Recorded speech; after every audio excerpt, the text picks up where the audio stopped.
n'etiti ihe gara ya nke ọma, ya onwe ya bụ Josef hụtakwara ụzọ na-ezighị ezi nke ndị ụwa si ahụta ihe, ma ụzọ nke o siri so ọnọdụ a na-egosipụta ihe pụrụ iche banyere ka Chineke si ahụta ihe na otu ndị mmadụ si ahụta ihe. Igbo ndị ọma na-ege anyị ntị ugbu a, ka udo na amara Chineke barụ n'ụba n'aha Jizọs. N'ebe ntụgharị gị nke ụbọchị taa, onye ozi Chineke Dr. David Jeremiah na-ewetara anyị nkụzi ihe nke isiokwu ya bụ Josef na ụzọ ọhụrụ ụwa si ahụta ihe. Ugbu a, ana m arịọ gị na-agbago ume ka ige ntị dịka ị na-eme nke a, ka Onyenwe anyị nọnyere gị n'aha Jizọs. Amen.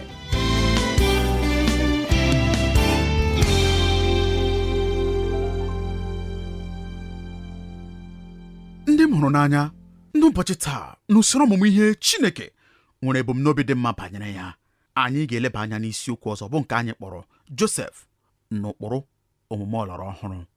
Josef n'ụkpụrụ omume ọlọrọ-ọhụrụ. Ọ bụ site n'akwụkwọ Jenesis isi 39 malite n'ahịrị nke 13 ruo na nke 23 ka anyị ga-ewere ihe ọmụmụ nke ụbọchị taa. Chetakwa na anyị ka na-akwa n'iru n'ihe ọmụmụ anyị banyere ndụ Josef. Na nnọkọ anyị n'oge gara aga, anyị hụrụ nnwale nke dị ọcha ya.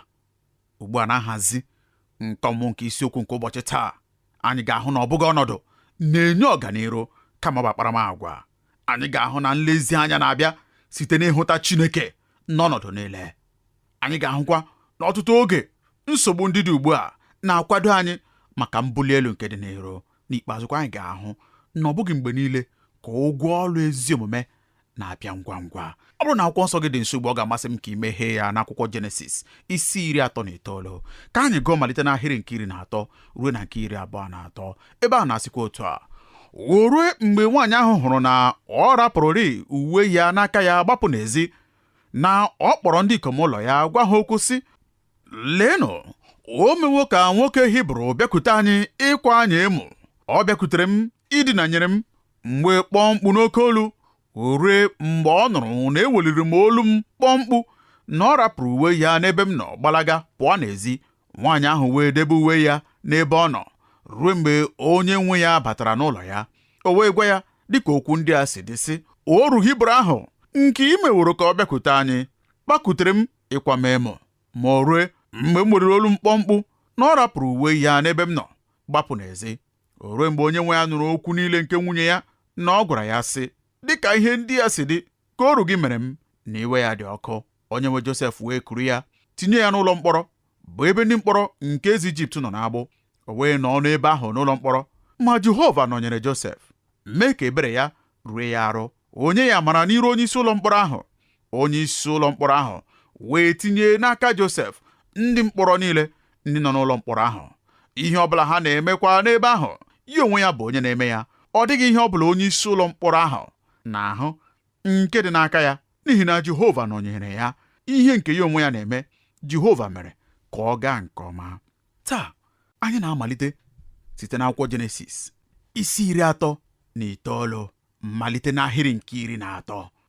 Atụkwara m anya aka na nke a na mmalite na-ekewara isi akwụkwọ nsọ nke a na agba 3. Agba ndị a ka etikọtara ọnụ gburugburu nnwale 3 nke ndụ Josef. Na nnọkọ abụọ ndị anyị nwere oge gara aga, anyị hụrụ na nnwale nke mbụ bụ nnwale nke ọganiru, nke na-ekwu na mgbe a kpọrọ Josef rute n'Ijipt dịka ohu, ọ rigoro ngwa ngwa ruo n'ọnọdụ ịbụ onye nwere ọganiru. Dịka ị ga-echeta, nke a mere ka Josef bụrụ nwa okorobịa onye a maara nke ọma, onye nwere ọnọdụ dị elu, nwekwa ike karịa ndị ọzọ. Ọ karịrị ndị niile ya na ha nọ n'ụlọ, ndị niile ya na ha nọ n'ezinụlọ nwoke ahụ, ịbụ onye a maara n'ebe niile. Chineke jikwara ịma mma nke arụ ya gosi ya. N'ogo nke ịbụ onye a maara n'ebe niile, onye na-ewe ewe, etinyere ya n'etiti nnwale, otu n'ime nnwale nke anụ arụ kachasị ike nke edere nye anyị n'akwụkwọ nsọ. Ahịrị nke 7 ruo na nke 12 dedatara ihe niile nke mere mgbe nwunye Pọtifa lekwasịrị ya anya, chọọkwa ka ha abụọ bụrụ enyi. Ọ gbara mbọ niile ime ka ha dinakọọ. Emere m ka ọ pụta ihe nye unu na ike nke ọnwụnwa ahụ mmekọtara ọdịdị ya dịka ihe nke Josef na-atụghị anya ya.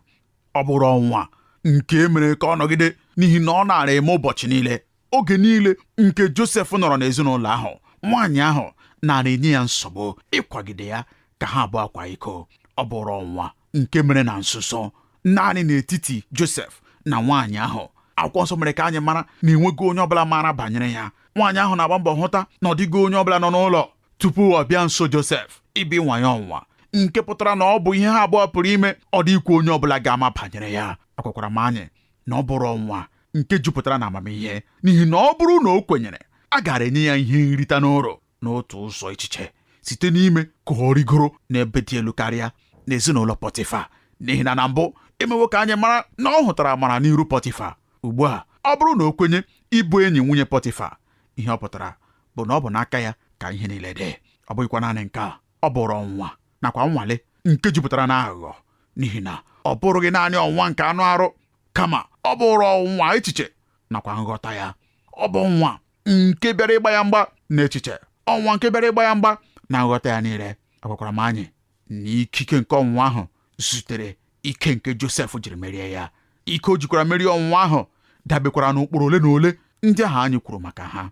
Na mbụ Josef emewo mkpebi ya ma nwekwa owuwe anya banyere mkpebi ya tupu ọnwụnwa ahụ abịa. Josef mara ihe ọ ga-eme n'oge ọnwụnwa tupu ọnwụnwa ahụ abịa. Agwara m anyị na nke a n'oge niile na nke a dị mkpa nke ukwuu. Ị ghaghị ime mkpebi ihe ị kwenyere banyere ịkwa-iko. Ị ghaghị ime mkpebi ihe ị kwenyere banyere mmerụ tupu ịhụta onwe gị n'ọnọdụ ahụ, n'ihi na mgbe ahụ gị niile ga na-akwagide gị ka itinye aka n'ime ya, ọ bụghị mgbe ahụ ka ị ga-eme mkpebi. Ị pụghị ime mkpebi n'oge ahụ. Ọ ka mma na ọbụnadị ugbu a dịka ị na-anọdụ ala na-ege ntị n'okwu a, ị ghaghị ime mkpebi ihe ị kwenyere banyere ịkwa-iko. Ezi enyi m, ka dị mkpa nke ukwuu. Akwụkwọ nsọ gwara anyị n'akwụkwọ Daniel na Daniel mere mkpebi n'obi ya na ọ gaghị emerụ onwe ya, nke mekwara na mgbe ọnwa nke imerụ onwe ya bịara, o lega ọnwa ahụ anya n'ihu. Ọ gwara ọnwa ahụ na nke a bụ mkpebi nke mmeworo.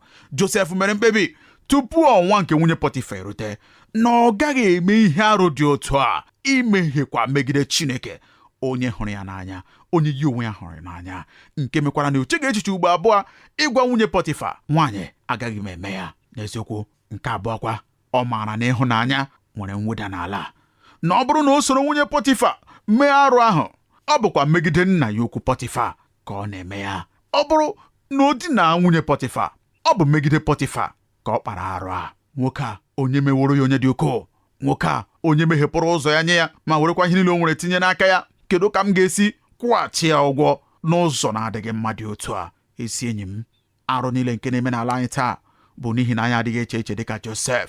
Ọ na-abụ ihe dị mfe nye anyị iji ajọ ihe kwụghachi ndị mere anyị ezi ihe, mana Josef sị, ebe nwoke a hụrụ m n'anya wee nye m ọnọdụ dị otu a, gịnị mere agaghị m enwe mweda n'ala nye ya? Gịnị mere m ga-ejidewe onwe m n'otu ogo nke ya onwe ya nọ site n'idinakọ nwunye ya? Agaghị m eme ya. Ọ ghọtakwara na nke atọ na ọ dị mkpa ya ịgbanarị ọnwụnwa ahụ ebe o si na-abịa. Ọ dị mkpa ya ịgbanarị ebe ọnwụnwa ahụ si na-abịa. Ya mere akwụkwọ nsọ sịrị na o kwenyeghị ịnọ nwaanyị ahụ nso, n'ihi na ọ maara na nwaanyị ahụ bụrụ ọnwụnwa oge niile. Ọ gaghị ejikwa ya dabere na nwunye Pọtịfa. Nke anọ, ọ gbanarịrị nwekwa ike megide mmehie ahụ. N'ihi gịnị? N'ihi na o juru ya anya. Ọ bụ mmadụ onye na-ahụta mmehie dịka ihe ukwuu. Ọ na-ahụta mmehie dịka nnukwu ihe. Adịkwa ahụ nke a n'ọgbọ anyị ọzọ. Ọ dịkwa ihe anyị ji mmehie kpọrọ taa n'ọgbọ anyị. Ọbụnadị ndị nke Kraịst na-etinye aka na mmehie dịka a ga-asị na ọ dịghị ihe ọ bụ. Ọtụtụ ndị nke Kraịst na-aṅụ mmehie dịka mmiri. Ọ dịghị mgbe ọbụla ọ na-abịa ha n'obi na ihe ndị a bụ mmehie. Ndị nke Kraịst na-aṅụ okwu ụgha dịka mmiri. Ndị nke Kraịst na-aṅụ ịkwa-iko dịka mmiri. Ọ dịkwa ihe ọbụla ọ bụ nye ha. Mana nwokorobịa kpọrọ Josef, ọ hụrụ mmehie dịka ihe ukwuu. O juru ya anya. Akwụkwọ nsọ sị na ọ jụrụ onwe ya, kedu ka m ga-esi mee ajọ ihe dị otu a ma mmehie megide Chineke m? Kedu ka m ga-esi mee oke ajọ ihe dị otu a? Josef akpọghị ọnọdụ ahụ maka ime arụ nke nọrọ n'iru ya ime nzuzo, kama ọ kpọrọ ya oke arụ na mmehie megide Chineke. Nke ise, o nwere ike merie ọnwụnwa ahụ n'ihi na ọ maara na ịgba ọsọ ịlaghachi azụ dị mma karịa ịbụ onye meriri. Akwụkwọ nsọ sịkwara na mgbe ọnwụnwa siri ike, Josef wezugara onwe ya site n'ebe ọnwụnwa ahụ nọ. Ugbu a ihe dị mmasị na ndụ Josef, nke bụkwa nnwale nke abụọ n'isi 39, dịrịkwa iche site n'ihe ọtụtụ na-agwa anyị taa, bụ ụzọ anyị si achọ igbo mkpa dị otu a. Josef nọrọ n'ọnọdụ pụrụ iche. Ọnọdụ ahụ chọkwara ka o mee ihe ziri ezi dịka onye nke Chineke. ma ndị mmụta nke taa ndị na-akụzi ihe ụfọdụ a na-akpọ omume dị iche nye ọnọdụ ọbụla gara agwa Josef na o mejọrọ ihe nakwa o kwesịghị ịkwụsị ike n'ụdị mkpebi dị otu a n'ihi na site na nke a ọ pụrụ ịbụ na o meghị ihe ziri ezi. Ị hụrụ ya, nke bụ akparamagwa e nwere taa. Cheta isiokwu anyị, Josef n'usoro omume ọlọrọ ọhụrụ. Ihe niile ugbu a ọ dịkwa nke ọbụla nwere nkwụsị ike. Ọ dịghị nke ọbụla bụ na ma ọ bụ mba na mba. Ọ dịghị nke ọbụla bụ na na ihe niile ugbu a bụ enwere ike. Eleghị anya, ihe a na-ekwu ugbu a bụ na omume Josef eleghị anya o nwere ike ọ bụghị ihe ziri ezi. Ị hụrụ ya, ọ pụrụ ịbụ na o meghị ihe ziri ezi. Okwu a nke bụ omume ọlọrọ ọhụrụ nke ndị mmụta na-ekwu maka ya oge ụfọdụ bụ okwu e mere ka ọ pụta n'afọ 1963 mgbe otu bishọp ndị ụlọ ụka Anglican akpọrọ aha ya John A.T. Robinson dere akwụkwọ nke akpọrọ eziokwu nye Chineke. N'ime akwụkwọ ahụ enwere isi nke akpọrọ omume ọlọrọ ọhụrụ. Ya mere ọ bụ n'akwụkwọ A.T. Robinson ka ọ nọ. Okwu a bịara nwee ihe ọ pụtara karịa n'afọ 1963 mgbe Robinson wepụtara ihe odide ya dị iche iche n'isiokwu a nke bụ agwa dị iche iche n'ọnọdụ ọbụla. Ị hụrụ ya, n'ọnọdụ ọbụla nwere agwa nke a tụrụ anya n'ime ya. Gịnị ka ọ pụtara? Ihe ọ pụtara bụ na ị nwere ike kpaa otu agwa n'ime otu ọnọdụ, mana ọnọdụ nke na-eso ya ọ bụghịkwa agwa nke ahụ ka a tụrụ anya n'aka gị. Kente ndị a ka ha ewepụtara n'ọmụmụ ihe a kpọrọ agwa ndị nke Kraịst taa, nke e mere n'ụlọ nzukọ ukwu Liverpool. Ugbu a nkụzi ihe ndị ahụ o nyere haziri ọnọdụ nye omume ọlọrọ ọhụrụ ndị jupụtara ebe niile taa n'omenala anyị. Ihe ọ na-akụzi bụ na agwa ochie mekasịrị nkụzi nke agba ọhụrụ site n'ịkụzi ịbụ ohu nye ụfọdụ iwu ndị e nyere karịa ikwenyere ihe ịhụnanya nke Kraịst chọrọ. N'afọ 1966 otu nwoke akpọrọ Joseph Fletcher soro Robinson na mbọ ya iweta echiche ọhụrụ banyere agwa kwesịrị ekwesị. Ọ bụrụ onye isi ụlọ akwụkwọ St. Paul Cathedral nke dị na Cincinnati na mba Amerịka. Mgbe na-adịghị anya nke a gasịrị, emere ya ọkammụta banyere agwa n'ụlọ akwụkwọ nkụzi akwụkwọ nsọ nke Cambridge dị na Massachusetts. Ọ bụrụ ode akwụkwọ a maara nke ọma na mba Amerịka nakwa na mba England. O wee malite ịkwado omume ọlọrọ ọhụrụ na ọtụtụ akwụkwọ ndị o dere. O nwere otu akwụkwọ nke o dere ka a kpọrọ omume dị iche iche nye ọnọdụ ọbụla, omume ọlọrọ ọhụrụ na ọrụ dịrị omume. Nke a bụ akwụkwọ o dere n'afọ 1966 nakwa afọ 1967. N'ihe ọmụmụ ndị ahụ ndị o wepụtara n'akwụkwọ ya bụ akwụkwọ ndị o bipụtara, ọ kụziri na e nwere ụbọchị ọhụrụ nye mmadụ ọbụla ebe niile. Ụbọchị ọhụrụ nke ga-eme ka ha nwere onwe ha site n'ịbụ ohu nye ụkpụrụ iwu dịka ụkpụrụ okwu Chineke. Ụdị omume ahụ bụ akparamagwa ahụ nke ha kwuru na ha kwenyere bụ mmegide nke ụkpụrụ na nhazi nke okwu Chineke. Ọ bụkwa nkwado nke echiche na nkwenye na ọ bụrụ na o nweghị onye nke a mejọrọ ihe ọbụla ziri ezi. Ị hụrụ ya, ọ bụghị ha na-achọ ikwu na mgbe ọbụla ọ bụ na ihe ị na-eme enweghị onye o mejọrọ na enweghị nsogbu ọbụla dị n'ime ya. Ọ bụrụ na enweghị onye nke a mejọrọ, ọ bụ ihe ziri ezi. Ewuru ya n'echiche nghọta nke na-asị na mmadụ dị mma.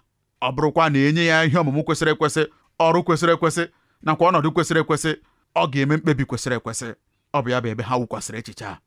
Ugbu a mmadụ ga-eche dịka ọ na-agụ banyere ndị ikom ndị a maka ebe ha nọ nakwa ebe isi ha nọ, n'ihi na ọgbụgba ama nke akụkọ a ihe ọ na-enye anyị bụ na echiche ha abụghị eziokwu, na ndị mmadụ adịghị eme ihe kwesịrị ekwesị n'ihi na e nyere ha ọnọdụ kwesịrị ekwesị n'agbanyeghị ogo mmụta ha nwere. N'ezie, ihe doro anyị anya ma ọ bụ ihe doro anya nke anyị nwere bụ na ndị mmadụ na-eme ihe ọjọọ karịa dịka mmụta ha na-adị elu karịa. Ọ bụghị eziokwu. Dịka nkwenye nke omume ọlọrọ ọhụrụ siri dị, iwu niile apụsịwo. Ha bụrụwo ihe mgbe ochie. Ha abụghịkwa iwu nye ndị mmadụ. Iwu naanị nke anyị ga-erubere isi bụkwa iwu nke ịhụnanya. Ọ bụ ihe ha na-ekwu.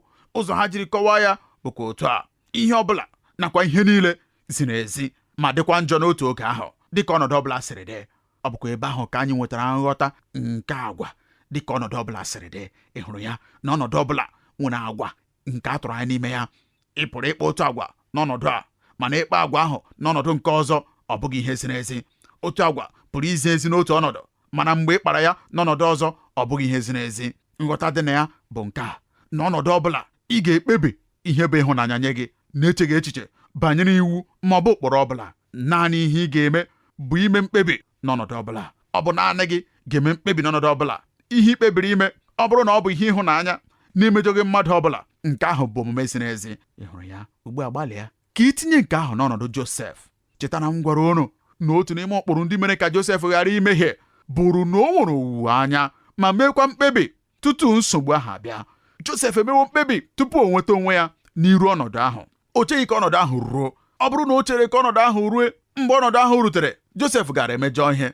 Ma tutu oge ahụ eruo, o nwewo owuwe anya ma meekwa mkpebi. Ya mere mgbe ọnọdụ ahụ bịara, ọ kọwara ya n'ihe nke ụkpụrụ agwa o nwere si aga. Ị hụrụ ya?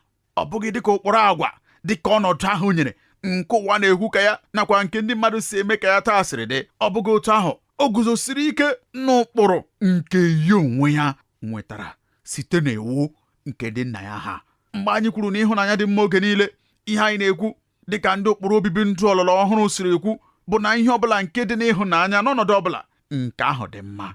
Ị hụrụ ya? N'otu n'ime akwụkwọ ndị o dere, Josef Fletcher nyere nkọwa iji gosi ụzọ mmadụ ji eme mkpebi banyere ụkpụrụ obibi ndụ n'ọnọdụ ọbụla. Achọkwara m iji ihe nkọwa nke a. Anyị agaghị anọ na nke a oge dị anya, kama achọrọ m ka unu ghọta na Josef bụ oke ihe ngosipụta anya anyị n'ọgbọ a, dịka e dere n'akwụkwọ Jenesis isi 39 megide amamihe ekwensu nke jupụtara n'ọgbọ anyị.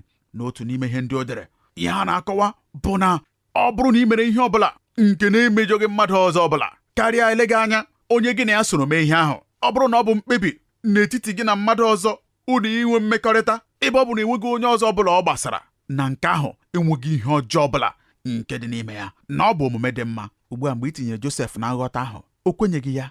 Mgbe ọ jụrụ ọchịchọ rụrụ arụ nke nwunye Pọtifa, ebumnobi ya si n'ezi ma dịkwa mma, ma ihe nke a lụpụtara dịrị ka a ga-asị na o megidere ịdị ọcha nke ọchịchọ ya.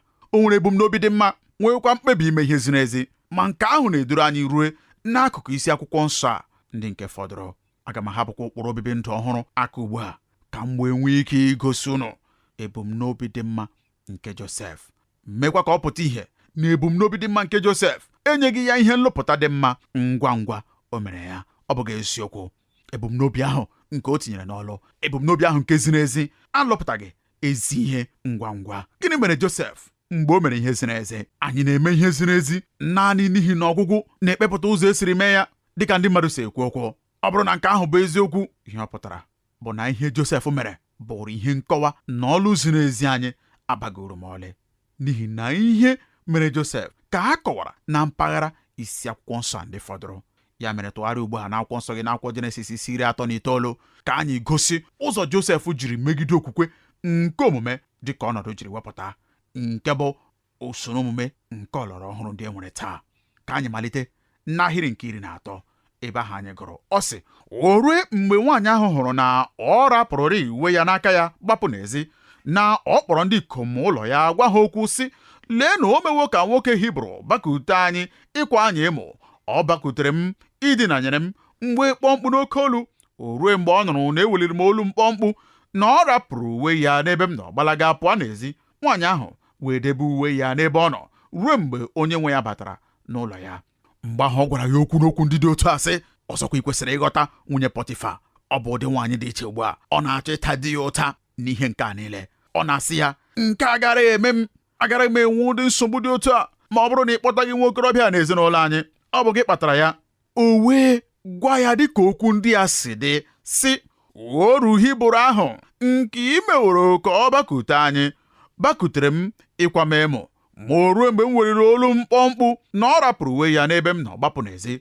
O rue mgbe onye nwe ya nụrụ okwu niile nke nwunye ya, nke ọ gwara ya sị, dịka ihe ndị ya si dị ka oru gị mere m, na iwe ya dị ọkụ. Onye nwe Josef wee kuru ya tinye ya n'ụlọ mkpọrọ, bụ ebe ndị mkpọrọ nke eze Ijipt nọ na-agbụ. O wee nọ n'ebe ahụ n'ụlọ mkpọrọ, ma Jehova nọnyere Josef, mee ka ebere ya ruo ya arụ. Onye ya mara n'iru onye isi ụlọ mkpọrọ ahụ. Onye isi ụlọ mkpọrọ ahụ wee tinye n'aka Josef ndị mkpọrọ niile ndị nọ n'ụlọ mkpọrọ ahụ. Ihe ọbụla ha na-emekwa n'ebe ahụ, ya onwe ya bụ onye na-eme ya. Ugbu a ka anyị kwụsị na nkenke wee lee anya. Ihe mere bụrụ nke a: Josef mere ihe ziri ezi, ma ihe niile ị gara atụ anya ka ha mee emeghị n'otu ntabi anya.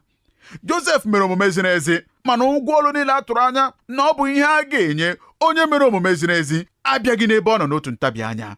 Nke abụọ, ụdị ihe a mere nwokorobịa. O mere ihe ziri ezi mgbe o rubere nna ya isi wee jee na Sekem, ebe ọ hụtara na ụmụnne ya nọgị n'ebe ahụ. Ọ gara n'iru chọrọ ha, jee ihe ruru maịlị 24 irute Dotan, ma ihe nke alụpụtara nye ya bụ na a tụbara ya n'olulu, ree ya dịka ohu, burukwa ya jee na mba Ijipt. Ugbu a ọ nọwo n'Ijipt afọ 10 guzogidekwa nnwale dị ukwuu nke nwunye Pọtịfa wee jụ isoro ya kwa iko. Ọ dịrị ụcha n'akụkụ niile, ọ makwara ihe. Ọ bụghị naanị na aka ya dịrị ụcha, ọ bụrụ onye ezi omume, ma ụgwọ ọrụ o nwetara na nke a bụ na etinye ya n'ụlọ mkpọrọ. Ugbu a ị ga-aghọta na ọ bụrụ na ụkpụrụ omume anyị dabere naanị na ebumnobi dị mma nakwa nlụpụta dị mma, ụkpụrụ nke Josef abagoro ma ọlị. Ọ bụghị eziokwu, n'ihi na o mere ihe dị mma, ma ihe nke ahụ lụpụtara ngwa ngwa bụra ihe ọjọọ nye ya, durukwa ya ruo n'ụlọ mkpọrọ.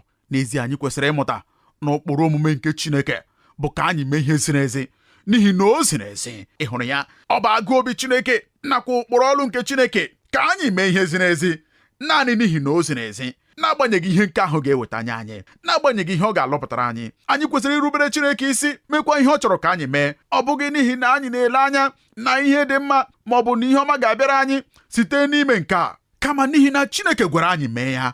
Anyị bụkwa ụmụ ya ndị na-erubere ya isi. Mgbe m kwuru okwu banyere ije ozi, oge ụfọdụ adịghị m eme ngwa ngwa ikwu maka ụgwọ ọrụ nke na-abịa site n'irube isi dịka ndị ozi nke Chineke. Nke a bụ n'ihi na achọghị m ka ndị mmadụ nye Chineke n'ihi ọchịchọ nke ihe ọma ha chọrọ inweta site na nke a. Ekwenyere m na mgbe anyị bụrụ ezi ndị ozi, Chineke na-agọzi anyị, ọ na-enye anyị ụgwọ ọrụ ziri ezi. Kama anyị kwesịrị ịbụ ndị ozi kwesịrị ntụkwasị obi n'ebe akụ na ụba nke Chineke tinyere n'aka anyị nọ. Ọ bụghị n'ihi na ihe ọma ga-emere anyị oge ụfọdụ ma anyị mee otu a, kama n'ihi na okwu Chineke nyere anyị iwu, nye anyị ntụziaka maka ime ihe dị otu a. Ọ bụrụkwa na anyị bụ ụmụ ya, anyị kwesịrị irubere ya isi. Nke ahụ bụ ụzọ okwu Chineke siri dee ya. Nrube isi nye onye nke Kraịst abụghị n'ihi na ọ na-atụ anya ihe ọ ga-enweta, kama n'ihi na ọ bụ iwu na ntụziaka Chineke, onye bụkwa nna ya. Ọ bụrụ na nna gị zie gị ozi, ị ga-aga mee ya. Ị hụrụ, nke a bụ iwu ndị kwụsịrị ike. Ọ bụrụkwa na e nwere oge mgbe e kwesịrị ime ka iwu ndị a kwụsịrị ike nọgide n'obi anyị dịka anyị na-agụ okwu Chineke, ọ bụ n'ụbọchị ndị a nke ihe niile bụ dịka ọnọdụ siri weta. Ugbu a, ihe dị mmasị nke mere Josef bụ na etinyere ya n'ime ụlọ mkpọrọ. Ị pụrụ iche echiche, nke ahụ bụ ihe dị ike na etinyere Josef n'ụlọ mkpọrọ, ma eziokwu dị na ya bụ na dịka ị na-amụ ihe ndị gbara akụkọ a gburugburu bụ na Josef nwetara iru ọma. Ị hụrụ, n'obodo ọbụla na mgbe ochie, ụgwọ ọrụ nke ebubo ahụ nke e boro Josef gara abụ ịta ahụhụ nke ọnwụ ga-eso ya. Ma Pọtịfa tinyere Josef na mkpọrọ kama igbu ya egbu. Ọ bụrụ na ịmụ akwụkwọ nsọ nke ọma, ị ga-ahụta ihe ndị dị iche iche. Na mbụ, mgbe akwụkwọ nsọ sịrị n'ahịrị nke 19 na iwe Pọtịfa dịrị ọkụ, rekwa ọkụ nke ukwuu, o nwere mkpachara anya n'ebe a. Ọ gwaghị anyị onye iwe a dịrị ọkụ megide. Ugbu a, soro m nọrọ. Iwu ndị na-achị alụlụ di na nwunye n'Ijipt nakwa ahụ nke na-eso imerụ nwunye mmadụ dịrị ike nke ukwuu. Ọnwụ, ọ bụghị naanị mkpọrọ, bụrụ ihe na-eso ihe ahụ nke e boro Josef ebubo na o mere. Ugbu a, ka m gosi gị otu ihe, echefukwala nke a. Gịnị bụrụ ọrụ Pọtịfa? Pọtịfa bụrụ onye isi ndị uwe ojii, onye isi ndị na-eme ka iwu kwụsie ike. Ọ garaghị ajụ mmadụ ọbụla o ziri ezi ka mgbupụ isi Josef site n'arụ ya. Ọ pụrụ ime ya n'ike nke onwe ya, ma o mego otu a. Akwụkwọ nsọ sị na Pọtịfa bụ onye isi ndị ogbo. Ọ bịa bụ onye isi ndị na-enye mmadụ ntaramahụhụ ruru ya n'ala Ijipt niile. Mgbe e weghachiri onye obu nri nke eze n'ọnọdụ ya, n'akụkọ a dịka oge gasịrị, a hapụrụ Josef na mkpọrọ ihe ruru afọ 2. Ị ga-ahụta n'ahịrị mbụ nke isi 41. Ọ dị ka iwughachi ya ngwa ngwa agaraghị abụ ihe kwesịrị ekwesị. Ekwesịrị ịhapụ ya na mkpọrọ ruo mgbe ndị mmadụ kwụsịrị ikwu maka ihe a sị na o mere. Mgbe ihe niile dajụrụ, mgbe ahụ ka ọ pụrụ iwepụta ya. Ọ dịkwa mmasị ịhụta na dịka akụkọ a na-aga, ngwa ngwa etinyere ya n'ụlọ mkpọrọ ahụ, ebe dịka anyị ghọtara, e nwere ndị ọzọ. Ihe mbụ nke mere bụ na ihe ahụ nke mere n'ezinụlọ Josef tutu ọ hapụ Kenan, nakwa ihe ahụ nke mere n'ezinụlọ Pọtịfa mgbe o rutere Ijipt, na-emekwa ugbu a n'ime ụlọ mkpọrọ. Ọ na-arịgoro n'elu ebe ọbụla nke itinyere ya. N'agbanyeghị ihe ọbụla nke mere, ọnọdụ ọbụla ị nọ n'ime ya, itinye n'etiti ndị ohi, ọ ga-abụ onye na-achị ha. Itinye ya n'ala Ijipt, ọ ga-achị Ijipt. Josef bụrụ onye a mụrụ maka ịbụ onye ọchịchị. Ọ dịrị ka mmanụ na-ese n'elu. Ugbu a, onye nke eboro ebubo na o merụrụ nwunye Pọtịfa bụkwa onye isi ọchịchị n'ụlọ mkpọrọ Pọtịfa. Ị hụrụ ya? Gịnị ka nke a niile pụtara? Aga m agwa gị ihe ọ pụtara. Achọpụtara m ya n'izu ụka a. Pọtịfa maara ihe banyere nwunye ya karịa nke anyị na-ekwu na ọ maara. Ọ maara o mere ihe ahụ nke o mere n'ihi na ụkpụrụ omenala mere ka ọ bụrụ ihe kwesịrị ime. Ma Pọtịfa maara ụdị mmadụ nwunye ya bụrụ.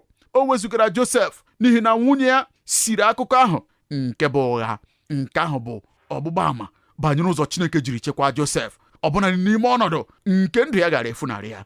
Chineke nyere Pọtifa amamihe ịmara na ọ bụghị Josef ka ikpe mara kama ọ bụrụ nwunye ya, ma n'ihi ụdị mmadụ ọ bụrụ nakwa na ndị mmadụ anụwo ihe ahụ nke ọ sịrị na Josef mere, o wezugara Josef site n'ebe a ga na-ahụ ya anya ka a ghara igbu ya n'ihi ajọ nwunye ya. Akwụkwọ nsọ gwakwara anyị na o tinye ya n'ụlọ mkpọrọ na ọ bụrụ gị ihe ụtọ na ihe egwuregwu. Tinye aka gị n'isi nke 39 ma rute n'akwụkwọ Abụọma isi 105 ahịrị nke 18. Ihe niile nke ị ga-ahụta n'Abụ Ọma isi 105 dịka akụkọ banyere ndụ Josef na ahịrị ole na ole. Ọ na-akọ banyere ụzọ Josef jiri nọrọ n'ụkpụrụ nke Chineke. Gụruo n'ahịrị nke 16, ọ sịrị, o wee kpọọ oke ụnwụ ka ọ bịakwasị ala ahụ. Mkpanaka niile bụ achịcha ka ọ gbajiri. O ziri otu nwoke ịga n'iru ha, erere Josef ka ọ bụrụ oru. Ha were agbụ kesie ụkwụ ya abụọ ike. Mkpụrụ obi ya bara n'igwe. Ịhụrụ ya? Ya mere mgbe e tinye ya na mkpọrọ, Pọtifa mere ihe dị mma ime ka o yie ihe bụ ezi ya. O mere ka e were igwe kechie ya ụkwụ n'aka na mkpọrọ ebe ahụ. Ma achọrọ m ka ị mara na o sitere na nke ahụ pụta. Apụkwara m ịgwa gị n'owuwe anya na o sitere na nke ahụ pụta. Ị pụghị ịbụ onye isi na mkpọrọ ma ọ bụrụ na e kechiri gị ụkwụ n'aka. Ọ dịghịkwa anya mgbe o sitere n'igwe ndị ahụ pụta, o wee malite ịnọchite anya Pọtifa, bụrụ onye na-ahazi ụlọ mkpọrọ ahụ. Ugbu a, dịka anyị na-amụ isi akwụkwọ nsọ nke a, anyị na-amụta ihe ndị gbara ọkpụrụkpụ. Aga m ejikwa ụkpụrụ ndị a pụtara ihe kechikọta ha niile. Enwere ntinye n'ọlụ 4 maọbụ 5 nke m chọrọ ka ijide aka. Achọkwa m ime nke a ka ị ghara ịtụfu ihe tutu oge ntinye n'ọlụ eruo. Enwere ụfọdụ ihe ndị na-agaghị dedata n'ime obi gị, tinyekwa n'ọlụ n'ime ndụ gị. Anyị ga-ahụkwa ha na nnọkọ anyị n'oge na-abịa abịa. Ka onye nwe m gosi unu n'aha Jizọs. Amen.